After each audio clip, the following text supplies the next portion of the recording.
Hello అందరికీ, ఈరోజు అయితే నేను మీకు ఒక కొత్త రెసిపీ చూపిస్తా. బీరకాయ పెసర్లు కాంబినేషన్ ఎప్పుడైనా ట్రై చేశారా? చాలా టేస్టీగా ఉంటుంది. వేడి వేడి అన్నంలో కలుపుకొని తింటుంటే చాలా బాగుంటుంది. ఎట్లా చేసుకోవాలో చెప్తా, చూసేయండి. ఫస్ట్ ప్యాన్ స్టవ్ మీద పెట్టి ఆయిల్ వేసుకోవాలి. అది వేడైన తర్వాత ఆవాలు జీలకర్ర వేసుకొని పచ్చిమిర్చి కూడా వేసి ఫ్రై చేసుకోవాలి. ఇప్పుడు ఆనియన్స్ కూడా వేసి వాటిని కూడా ఫ్రై చేసుకోవాలి.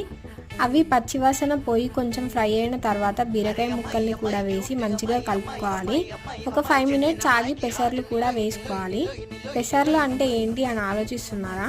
అదేనండి, పచ్చి పెసరకాయలు ఉంటాయి కదా, దాంట్లో నుంచి తీసిన వాటిని పెసర్లు అంటాం మేము. కొంచెం సేపు అట్లానే ఉంచి అవి కూడా ఆయిల్లో ఫ్రై అయిన తర్వాత పసుపు ఉప్పు వేసి 5 మినిట్స్ ఉంచుకోవాలి.